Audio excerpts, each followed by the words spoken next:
하나님 고맙습니다. 주의 영광 위에 살겠다고 다짐하며 찬양할 수 있는 마음들 주신 것 감사합니다.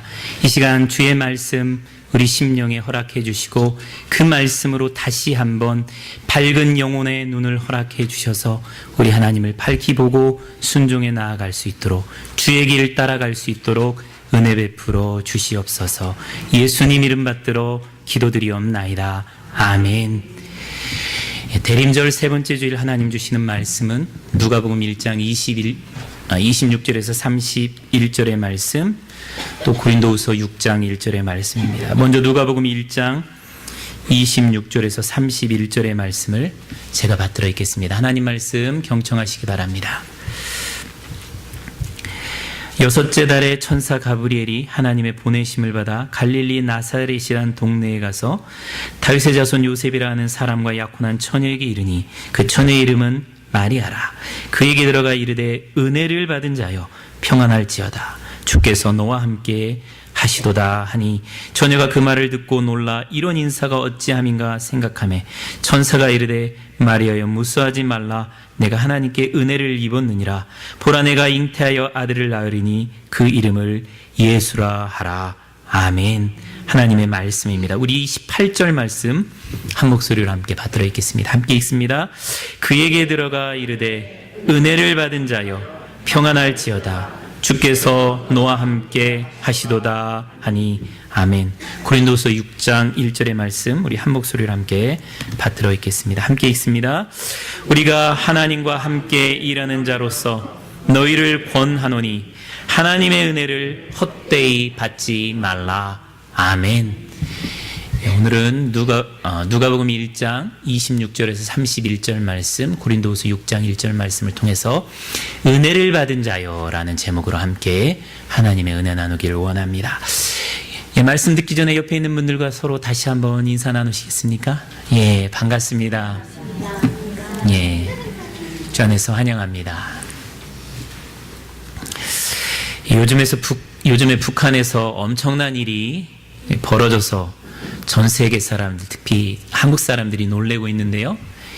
북한의 최고 지도자인 김정은이 자기 고모부인 이 장성택을 숙청을 해서 재판 바로 다음 날에 공개 총사령에 처했다라는 이 소식이 우리를 굉장히 놀라게 만듭니다. 놀라게 만드는 이유는 제가 볼 때는 폐륜이기 때문인 것 같아요.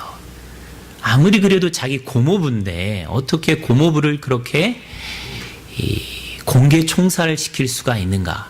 한국 사람들에게는, 특히 정의 많은 한국 사람들에게는 참 이해하기 어려운 폐륜으로 보이기 때문에 놀라운 뉴스입니다.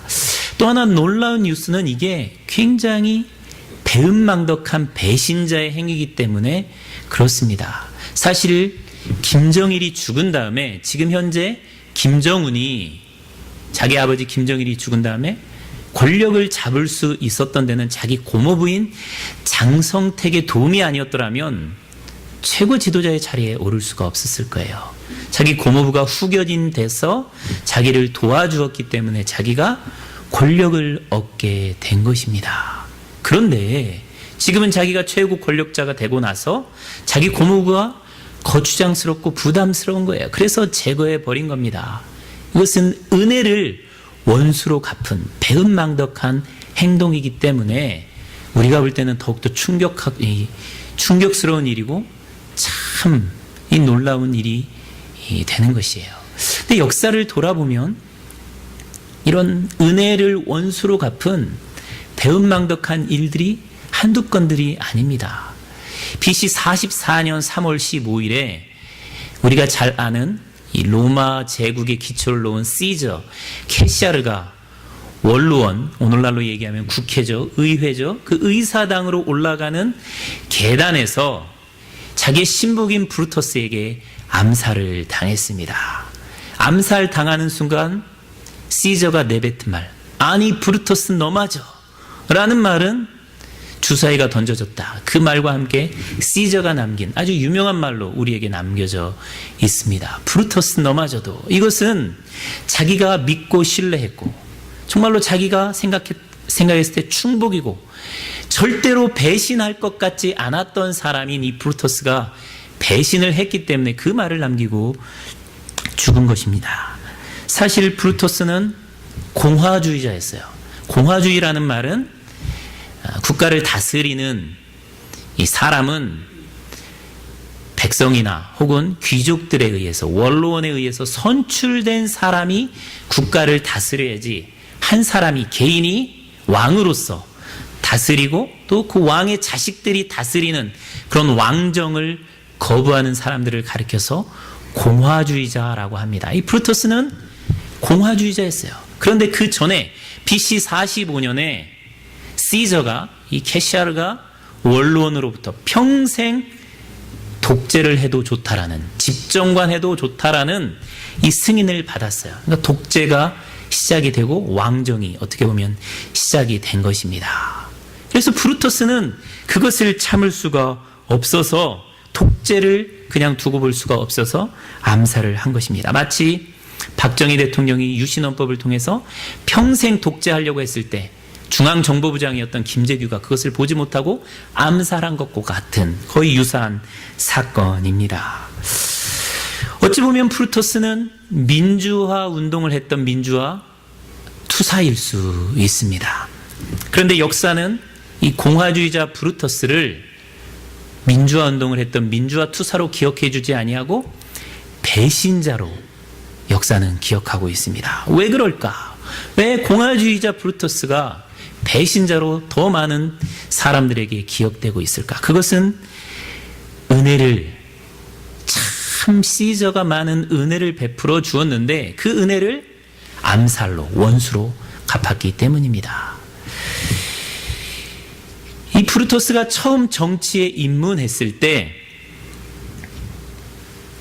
브루토스는 시저 편이 아니었습니다. 시저의 반대편에 서 있었던 폼페이우스 편이었어요. 폼페이우스가 반란을 일으켰을 때 이 브루토스도 그 반란에 가담했습니다. 그런데 실패했어요. 그래서 반란군으로 이제는 사형을 당할 운명에 처해졌습니다. 근데 재판을 하다 보니까 시저가, 이 브루토스가 자기의 첫사랑이었던 세빌리아 캐피니우스의 아들이라는 것을 알게 되었어요. 자기 첫사랑의 아들이 반란군의 두목이었습니다. 그것을 아는 순간 이 시저는 갈등을 했고 첫사랑의 아들을 차마 죽일 수가 없어서 사면해 주었습니다. 그러면서 그 다음부터는 자기 아들처럼 대해 주었습니다. 그리고 그의 재능을 굉장히 귀하게 여겨서 BC 46년에 갈리아 지방의 총독을 이렇게 수행하도록 총독으로 임명을 했습니다. 그리고 BC 44년에는 평민으로 오를 수 있는 가장 높은 주인 이 플라에토르라는 직위에 임명을 했어요. 오늘날로 얘기하면 뭐 국무총리나 아니면 중앙정보부장 정도의 자리에 올려준 것입니다. 그런데 자기가 오를 수 있는 최고의 자리에 오른 지 단 3개월 만에 시저를 브루토스는 암살하고 말았습니다. 그래서 역사는 브루토스를 긍정적으로 평가하지 않고 은혜를 베풀어준 자에게 원수로 갚은 배신자로 기억을 하는 것입니다. 중세의 최고 명작이라고 할 수 있는 이 단테의 신곡, 또 디바인 코미디에 보면 이 디바인 코미디가 3편으로 나눠 있잖아요. 천국, 연옥, 지옥. 지옥, 연옥, 천국이 3편으로 구성이 되어 있는데 단테가 신곡에서 지옥을 그릴 때 9층으로 구성이 되어 있습니다. 9층. 그래서 9층 제일 밑에 이 밑에 층에는 하나님께 버림받은 사탄 루시퍼가 제일 뜨거운 곳에서 고통을 받고 있는 것으로 지옥을 그리고 있습니다. 그런데 이 단테가 그린 이 루시퍼는 얼굴이 3개예요. 그래서 입이 3개입니다. 근데 이 루시퍼가 영원히 죽지도 않으면서 자기 입에 3사람을 물고 그 얼굴을 물어뜯습니다. 그러니까 루시퍼가 얼굴을 물어뜯는 3사람이 등장해요. 하나님에게 버림받은 사탄 루시퍼. 그 루시퍼에 의해서도 버림받은 3사람이 나오는데 그 3사람이 이름이 주다스 이스카리오트, 브루터스, 마르커스 브루터스, 그 다음에 브루터스의 친구 캐시우스입니다. 이 3사람의 공통점이 뭘까요? 배신자입니다. 주다스 이스카리오트는 예수님의 은혜를 배신한 자고, 브루터스는 시저의 은혜를 배신한 자입니다. 그리고 캐시우스는 브루터스의 친구예요. 친구를 배신으로 인도했던 사람이 캐시우스입니다. 단테가 생각했을 때 이 세상에서 가장 악랄하고 가장 큰 벌을 받아야 할 사람은 바로 배신자, 은혜를 원수로 갚은 배신자라고 생각을 한 거예요. 그래서 지옥의 9개 층에서 가장 낮은 곳에 있는 사탄보다 더 고통을 받는 지옥의 가장 뜨거운 자리에 있어야 할 세상으로 저 배신자들을 올려놓고 있는 것을 볼 수가 있습니다. 사도 바울은 고린도후서 6장 1절에서 이렇게 우리에게 권면합니다. 우리가 하나님과 함께 일하는 자로서 너희를 권하노니 하나님의 은혜를 헛되이 받지 말라. 하나님의 은혜를 배신하지 말라. 이렇게 권면합니다. 왜? 배신자에게 어떤 고통이 오는지 사도 바울도 알고 있었기 때문입니다. 그런데 우리가 함께 읽은 이 고린도후서 6장 1절, 너희가 하나님의 은혜를 헛되이 받지 말라. 이 말씀에는 두 가지 말씀이 담겨져 있습니다. 하나는 우리가 하나님의 은혜를 받은 자라는 거예요. 우리가 이미 하나님의 은혜를 받은 자라는 겁니다. 또 하나는 그 은혜를 받았다면 그 은혜를 헛되이 받지 말아라. 은혜에 합당한 삶을 살아라. 배신하지 말라. 이 말씀입니다.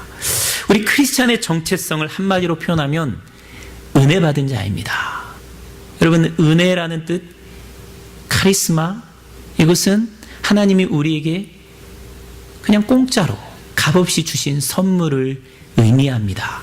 이것을 다른 말로 표현하면 하나님의 선물, 하나님이 우리에게 주신 복, 하나님이 우리에게 주신 사랑, 이렇게 표현할 수 있어요. 은혜, 사랑, 복은 같은 말이에요.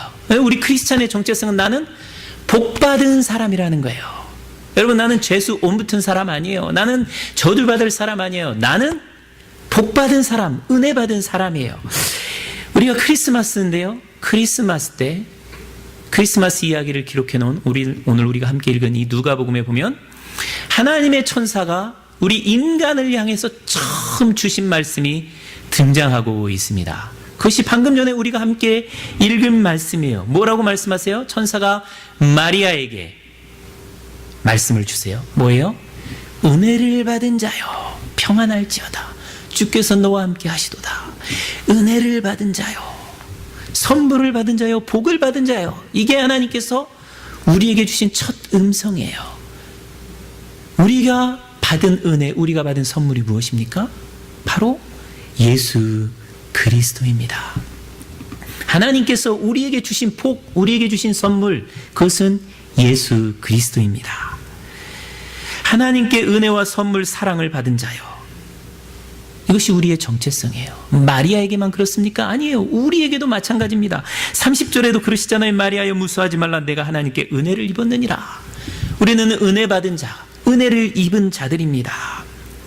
하나님에게 선물 받은 자, 복 받은 자들이에요.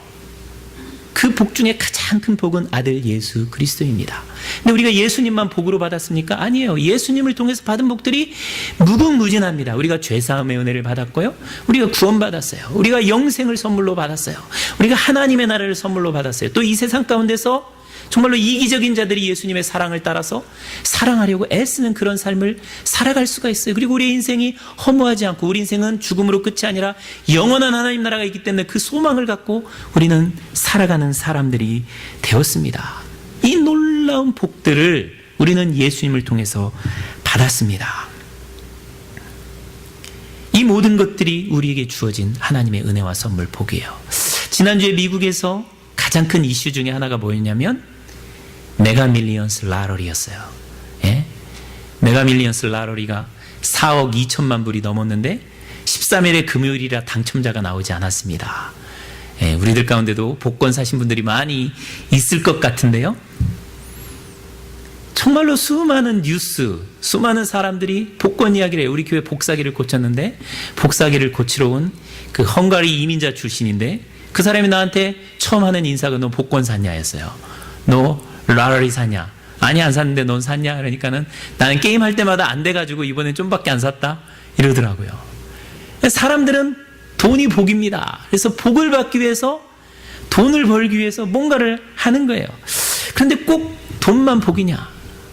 우리에게 복이 얼마나 많은지 몰라요. 복권이 얼마나 많은지 모릅니다. 제가 지난 금요일에 코스코에 갔는데요. 이 물건을 사고 계산을 하는데 점원이 제 와이프를 보고 저를 보면서 이야기를 해요. 야, 네 와이프 되게 귀엽다. 여자 점원이에요. 너 되게 너키한 가인 것 같다. 여러분 좀 닭살이 돋지만 이해해 주시기 바랍니다. 근데 그 이야기를 들으면서 제 막 마음속에서 아우성이 쳐지는 거예요. 뭔 소리냐. 네가 모르니까 그런 얘기 하는 거지. 무슨 복은 복이야. 그러면서 또 한편으로는 생각을 해보니까 맞아. 진짜 복권인 것 같아. 내가 복권 맞은 사람인 것 같아. 우리 와이프 안 만났으면 누가 나 같은 사람하고 살아줬겠어. 복권 맞는 거야. 맞는 거야. 이런 생각이 드는 거예요. 여러분 그렇지 않습니까? 여러분 저만 그래요? 여러분 옆에 있는 와이프나 자녀들과 여러분이 하는 일들 때문에 여러분이 기쁨과 감사와 행복을 얻고 있다면 여러분 복권 맞은 거 맞습니다. 아니신 분은 말고요. 복권 맞은 거 맞죠? 네. 그렇게 생각하시는 분은 진짜 복권 맞은 거예요. 네, 정말로 복 받고 살아가는 겁니다. 옆에 있는 사람 때문에, 자녀들 때문에 감사하면서 기뻐하면서 또 사랑하면서 살아갈 수 있는 사람은 진짜로 복권 맞은 복 받은 사람들이에요. 근데 우리가 대부분 다 그렇지 않습니까? 정말 미국에 살면서 스트레스 별로 안 받고 자기가 하고 싶은 일을 하면서 또 신앙생활 하면서 좋은 사람들 만나 살아갈 수 있는 거 얼마나 큰 복인지 모릅니다. 우리는 복받은 사람이에요. 그것들 때문에 감사할 수 있는 마음 가진 사람은 복권을 가지고 있는 사람이에요. 그래서 감사하는 사람은 복권 맞은 사람입니다. 사랑할 수 있는 마음 가진 사람은 자기 마음에 복권 가지고 있는 사람이에요. 그래서 사랑하는 사람은 복권 맞은 사람이에요. 여러분 다 그런 사람인 줄 믿습니다. 우리 예수 믿는 사람은 그렇게 복받은 사람들이에요. 그런데 사도 바울은 이렇게 복받은 사람, 은혜 받은 사람들에게 권면합니다. 하나님이 주신 은혜를 헛되이 받지 말라. 받은 은혜, 복 배신하지 말아라. 복받은 자답게 살아라. 그 복받은 은혜를 갚아줘라. 그런 인생 살아라. 이렇게 권면을 하는 겁니다. 무엇이 은혜 받은 자의 삶, 복 받은 자의 삶일까요? 우리는 헌금 많이 하고 교회 와서 봉사 잘하고 하나님 앞에 예배 잘 드리고 선교하고 이런 것들이 은혜 받은 자의 삶이라고 생각을 합니다. 맞습니다. 그것도 분명 은혜 받은 자의 삶의 일부분입니다. 어떻게 하나님의 구원의 은혜를 받았는데 천국을 선물 받았는데 예배 안 드리고 뭐 헌금 떼먹고 이웃에게 봉사하고 사랑을 베풀지 않겠습니까? 그것은 은혜 받은 자의 당연한 삶의 일부분이에요. 그런데 그것보다 오늘 본문은 더 중요한 것들이 있다고 우리 주님은 사도 바울을 통해서 고린도후서 6장 1절 이하에서 말씀해 주시는 겁니다. 특별히 3절 이하에 말씀해 주고 계시는데요. 고린도후서 6장 3절에 사도 바울은 이렇게 고백합니다. 우리가 이 직분이 사도 바울이 받은 은혜거든요. 비방을 받지 않게 하려고 무엇에든지 아무에게도 거리끼지 않게 하였다.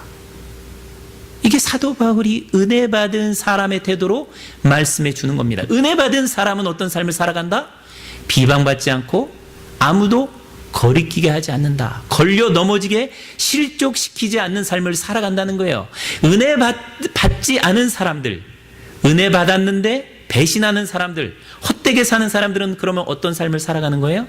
남을 실족시키고 비방받는, 요거도 먹는 삶을 살아가는 사람들이 은혜를 헛되게 받는 사람들이라는 거예요.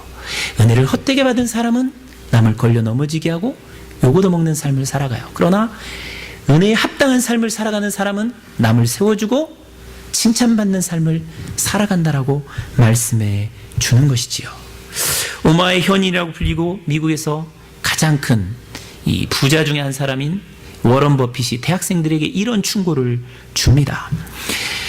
저는 저의 회사들의 지사장들에게 2년에 한 번 이와 같은 메시지를 줍니다. 여러분은 돈을 잃어도 상관없습니다. 많은 돈이어도 괜찮습니다. 하지만 평판을 잃지 마십시오. 인격을 잃지는 마십시오. 우리에게 돈을 잃은 여유는 충분히 있지만 평판을 잃을 여유는 조금도 없습니다. 워런 버핏이 가장 중요하게 생각하는 것은 돈이 아니라 평판 인격입니다. 그리고 이 평판을 위해서 가장 좋은 방법은 정직한 인격을 가진 사람이라는 것을 주위에 있는 사람들에게 보여주는 것이라는 거예요. 그런데 이 정직한 인격은 습관이기 때문에 오늘부터 당장 훈련에 의해서 만들어질 수 있다는 것입니다. 내가 오늘 이 순간부터 정직하게 살아가면 나는 정직한 인격을 가진 사람이 되고 사람들한테 정직한 인격을 가진 사람이라고 인정을 받게 된다는 것이죠. 정말 비방받지 않는 인격과 삶을 살아가는 것이 중요합니다. 여러분은 어떠십니까?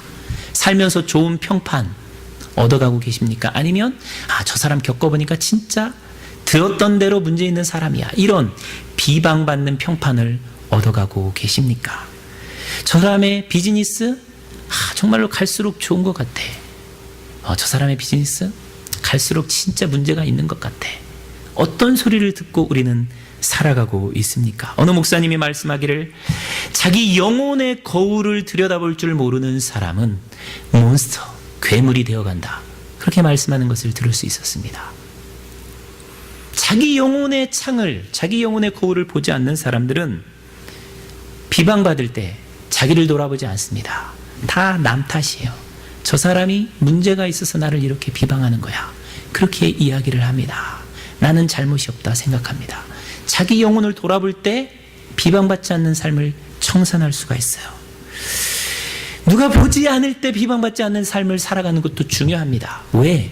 하나님 앞에 섰을 때 드러나지 않을 것이 하나도 없기 때문입니다. 모든 것이 다 드러나게 되어 있습니다. 정말로 신뢰하는 사람이 도덕적으로 엄청난 거짓된 삶을 산 것이 나중에 드러난다면 얼마나 많은 사람들이 실족하고 비방합니까? 예를 들면 조용기 목사님, 얼마나 우리가 존경하고 사랑하고 그분에게 얼마나 많은 사람들이 선한 영향을 받았습니까? 그런데 그분이 은퇴하고 나니까 그 사람의 사생활, 그 사람의 가족생활, 그 사람의 경제적인, 재정적인 문제, 정말로 엉망진창이라는 것이 만천하에 드러나게 되는 거예요.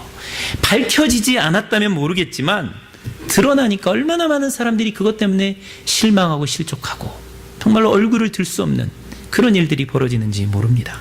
그러나 그것이 그분만의 문제가 아닙니다. 내 문제일 수 있다는 거예요. 우리가 어둠 가운데 행한 일들, 남들이 보지 않는 가운데 행한 그런 일들이 하나님 앞에 드러나게 되어 있다는 것입니다. 차라리 지금 여기서 드러난 것이 어떻게 보면 그분에게는 참 다행한 일일 수도 있습니다.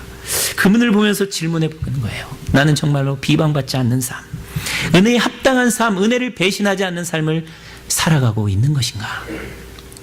그런데 이 비방받지 않는 삶, 요거도 먹지 않는 삶을 살아가는 것 생각처럼 쉽지 않습니다. 사도 바울은 은혜에 합당한 삶, 이 배신자가 되지 않는 삶을 살기 위해서 얼마나 노력했는지 이 고린도후서 6장 4절에서 7절 가운데 이렇게 고백하고 있습니다. 오직 모든 일에 하나님의 일꾼으로 자천하여 많이 견디는 것과 환난과 궁핍과 고난과 매맞음과 갇힘과 난동과 수고로움과 자지 못함과 먹지 못함 가운데서도 이 정도 고통당하면 포기하지 않겠습니까? 제가 우리 교회에서 월급 한 2달 못 받으면 저 안 한다고 그냥 갈 거예요. 사도 바울 월급 한 푼도 못 받았고 먹지도 못하고 자지도 못했는데 난동, 수고로움, 매맞음, 돌 이런 거 엄청 맞았는데 그 가운데서도 깨끗함과 지식과 오래 참음과 자비함과 성령의 감화와 거짓이 없는 사랑과 진리의 말씀과 하나님의 능력으로 의의 무기를 좌우에 가지고 섬겼다는 거예요. 피눈물 흘리면서 비방받지 않고 자기 때문에 한 사람이라도 걸려 넘어지지 않게 하기 위해서 섬겼다는 겁니다. 그런데 이렇게 노력했는데도 사도 바울이 비방받았어요. 자기가 개척한 고린도 교회 사람들에게 어떤 비방을 받았나? 그 비방의 주된 내용은 사도 바울은 사도가 아니야. 우리가 겪어보니까 이 사람 예수 만나본 사람도 아니고 사도가 아니야. 거짓 선지자 같아. 저 사람 헌금하라고 얘기하는데 자기 이익을 취하기 위해서 헌금하라고 하는 것 같아. 저거 예루살렘에 헌금 갖다 준다고 하는데 저거 아마 거짓말이야. 배달 사고 분명히 있을 거야. 그리고 저 사람 우리가 따라서 예수 믿어보니까 이익은 별로 없는 것 같아. 해만 있는 것 같아. 그러면서 사도 바울을 비방을 하는 겁니다. 아무리 바른 삶을 살기 위해 애를 써도 비방이 들려올 수 있습니다. 평판이 나빠질 수 있습니다. 나를 이상한 사람이라고 이야기하는 더 이상한 사람이 있을 수가 있습니다. 그렇기 때문에 나에 대해서 비방의 소리가 들려올 때, 안 좋은 소리가 들려올 때 잘 분별해야 됩니다. 정말로 내가 잘못해서 저 소리를 듣는 것인가, 아니면 저 사람이 잘못해서 나에게 잘못된 소리를 하는 것인가, 이걸 분별하지 않으면 괜히 고민해요. 나 아무 문제가 없는데 다른 사람이 막 비방한다고 해서 괜히 괴로워합니다. 그런데 진짜 문제가 있는데 나는 괜찮아 이러면 자기 문제를 고칠 기회를 잃어버리게 되는 거예요. 그래서 잘 분별을 해야 됩니다. 그래서 사도 바울은 고민하고 기도했어요. 자기를 돌아봤습니다. 그런 다음에 자기에게 있는 문제보다 자기를 비방하는 고린도 교인들에게 더 큰 문제가 있다는 것을 발견하게 됐어요. 그래서 편지를 쓴 거예요. 그게 바로 우리가 함께 읽고 있는 고린도전서, 고린도후서입니다. 그러면서 고린도 교인들에게 은혜에 합당하게 살아라. 니네들 나한테 받은 은혜가 얼만데 은혜 배신하지 말아라 하면서 편지를 쓰는 겁니다. 그러면서 왜 고린도 교인들이 사도 바울을 비방하게 됐는지 그 이유와 해법을 고린도서 6장 11절에서 13절에 제시해 줍니다. 우리 함께 이 말씀 읽어보겠습니다. 고린도인들이여, 너희를 향하여 우리의 입이 열리고 우리의 마음이 넓어졌으니 너희가 우리 안에서 좁아진 것이 아니라 오직 너희 심정에서 좁아진 것이니라. 내가 자녀에게 말하듯 하노니 보답하는 것으로 너희도 마음을 넓히라. 너희도 마음을 넓히라. 한마디로 속이 좁아졌기 때문에, 속이 밴댕이 속이라서 사도 바울을 받아들이지 않고 비방하고 욕한다는 것이죠. 속이 좁기 때문에 사도 바울의 모든 면이 마음에 들지 않는 거예요. 사람이 속이 좁아지면 사람이 싫어져요. 사람이 싫어지면 목소리도 듣기 싫고요, 하는 말도 듣기 싫고요, 꼴도 보기 싫어지는 거예요. 그 사람이 꼴도 보기 싫어서 보기 싫은 것이 아니라 내 마음이 좁아졌기 때문에 그렇게 보이고 그렇게 들리는 것이죠. 어떤 사람이 비방하나, 여러분, 어떤 사람이 나를 비방하면 그렇게 생각하시기 바랍니다. 저 사람 속이 좁아서 나를 비방하는 거야. 제 얘기가 아니에요. 성경에서 사도 바울을 통해서 하나님이 주시는 말씀입니다. 속 좁아서 나 비방하는 거예요. 속 좁아서 욕하는 거예요. 남편이 나 짜증내고 내가 남편한테 짜증낼 때 남편과 아내에게도 문제가 있지만 누구에게 문제가 있어요? 내 마음이 그것을 받아줄 여유가 없는 겁니다. 내 마음이 좁아들어가지고, 속이 좁아가지고 그렇게 짜증내고 화나고 비방하는 겁니다. 자기 눈, 자기 색깔, 자기 색안경만 끼고 보니까 남을 비방하는 겁니다. 교회에서 보면 어떤 사람 헌금 안 한다고 비방하는데 보니까 그 사람도 헌금 안 하고 있어요. 다른 사람 기도 안 한다고 비방하는 사람 보니까 그 사람도 기도 안 하고 있어요. 다른 사람 전도 안 한다고 비방하는 거 보는데 그 사람도 전도 안 하고 있어요. 사도 바울 헌신 안 한다고, 자기들 신방 안 한다고 비방하는 고린도 교인들 보니까 자기들도 신앙생활 제대로 안 하고 있는 거예요. 비방하는 사람들 보면 대부분 다 자기에게 문제가 있습니다. 정말로 우리가 보는 것이 얼마나 한계적인지 몰라요. 우리는 우리가 보고 싶은 것만 보고요, 봐도 그것이 다 한계적이에요. 우리가 잘 아는 레오나르도 다빈치가 그린 그 최후의 만찬 그림이 있지 않습니까? 이게 거의 6년에 걸쳐서 그린 그림인데, 이 레오나르도 다빈치가 그림을 그릴 때 가장 선한 사람을 찾아서 예수님의 모델로 쓰려고 했어요. 그래서 막 찾아서 가장 선하게 보이는 사람을 찾아서, 아마 제 얼굴 같을 것 같아요. 네, 그러나 아닙니다. 이탈리아 사람이에요. 이탈리아 사람 찾아서 그렸어요. 그렇게 11명을 그린 다음에 제일 마지막에 유다 이스카리옷을 그리려고 하는데, 이건 가장 악하게 생긴 사람을 내가 모델로 삼아서 그려야지 하고 찾아다녔습니다. 그래서 그 사람의 얼굴로 유다 이스카리옷을 그렸어요. 그런데 그림을 분석하는 전문가들이 말하기를 예수의 얼굴과 유다 이스카리옷의 얼굴은 동일한 모델이다, 이렇게 이야기를 하고 있습니다. 얼굴의 전문가인 이 레오나르도 다빈치도 사람의 겉만 보고는 사람을 모르는 거예요. 물론 6년이 지나 사람이 바뀌었을 수도 있습니다. 그런데 겉만 보고 판단하는 것이 얼마나 한계적인가를 보여주는 예들입니다. 여러분, 겉만 보고 우리가 사람 비방할 때가 얼마나 많아요. 위험한 것입니다. 겉으로 보면 사람을 제대로 볼 수 없기 때문에 사도 바울은 은혜에 합당한 삶을 살려면 마음을 넓히라고 말씀해 주는 거예요. 마음을 넓힌다는 것은 마음의 눈으로 봐라, 이 의미입니다. 그래서 마음에 안 드는 사도 바울을 받아들이는 사람이 은혜에 합당하게 사는 삶이라고 말씀해 주는 거예요. 장성택은 김정은을 받아주었는데 김정은은 장성택을 받아주지 않았어요. 그래서 그를 죽였습니다. 시저는 자기를 죽이려는 이 브루터스를 받아주었는데 브루터스는 시저를 받아주지 않았어요. 그래서 죽이게 됐어요.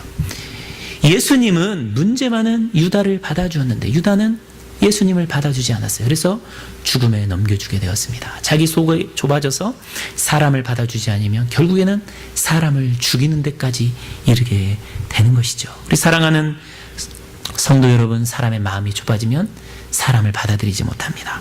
사람을 받아들이지 못하면 그 사람을 걸려 넘어지게 만들어요. 걸려 넘어지게 만들면 욕 얻어먹게 됩니다. 그러면 은혜에 합당한 삶 살아가지 못하게 됩니다. 왜 예수님이 마국간에 탄생할 수밖에 없었나? 그것은 그 여관에 속 좁은 인간들만 가득 찼기 때문입니다. 자기가 이미 차지하고 있던 여관방 하나 만삭이 된 마리아에게 내어주었다면, 그녀를 받아주고 자기가 나갔더라면 예수님은 마국간에 탄생하지 않았을 것입니다. 속 좁고 이기적이고 자기중심적이고 자기 유익만 먼저 챙기는 사람들이 가득 찼을 때 예수님은 쫓겨나 마국간에 태어날 수밖에 없는 거예요. 우리도 마찬가지입니다. 우리 마음이 넓지 않으면 예수님 받아들이지 못해요. 사람을 받아들이지 못합니다. 걸려 넘어지게 만들고 욕을 얻어먹게 되는 것입니다. 우리 사랑하는 성도 여러분, 우리는 정말로 이미 큰 은혜를, 큰 복을 받은 자들입니다. 갚을 수 없는 은혜를 받았는데 이 은혜를 합당해 받을 수 있는 저와 여러분 돼서 주님께 칭찬받는 인생 다 살아가는 저와 여러분 될 수 있기를 주의 이름으로 축원드립니다. 아멘. 이 시간 같이 기도합니다. 여러분, 이 시간 마음에 손을 얹고요, 같이 한번 기도할 수 있기를 원합니다. 주님, 이 대림의 계절 제 마음을 넓혀 주시옵소서. 제 마음을 넓혀 주셔서 주님을 받아들이게 인도하여 주시옵소서. 주님, 제 마음을 넓혀 주셔서 제가 그동안 받아들이지 못하는 사람들을 용서하고 받아들이게 하여 주시옵소서. 내가 용납할 수 없는 일들, 사건들, 주님의 말씀을 받아들일 수 있도록 제 마음을 넓혀 주시옵소서. 그래서 하나님께서 제게 주신 은혜를 배신하지 않고 정말 은혜 받은 사람, 은혜에 합당한 사람, 은혜를 갚는 사람으로 살게 인도하여 주시옵소서. 이 시간 같이 여러분의 마음에 손을 얹고 통성으로 조용히 기도하기를 원합니다. 같이 2, 3분 정도 기도합니다. 지금은 우리에게 가장 큰 복이요 선물이 되신 우리 주 예수 그리스도의 은혜와 이 크신 선물을 허락해 주신 아버지 하나님의 그 크신 사랑과 우리 성령님의 감동, 감화, 충만하신 교제의 역사가 하나님께 은혜 받은 자들로서 이 은혜를 배신하지 아니하고 은혜 갚으며 은혜에 합당한 삶 살기 위하여 어느 누구도 거리끼게 하지 아니하고 비방받지 않고 오히려 사람을 세워주며 사람을 사랑하기 위하여 나의 마음을 넓히며 그 마음의 원수를 받아들이기로 작정하며 세상을 향하여 나아가는 우리 사랑하는 한뜻사랑의 성도들 머리 위에 그들이 만나는 모든 사람들과 하는 일들 가운데 지금부터 영원토록 함께 하시기를 간절히 축원하옵나이다. 아멘.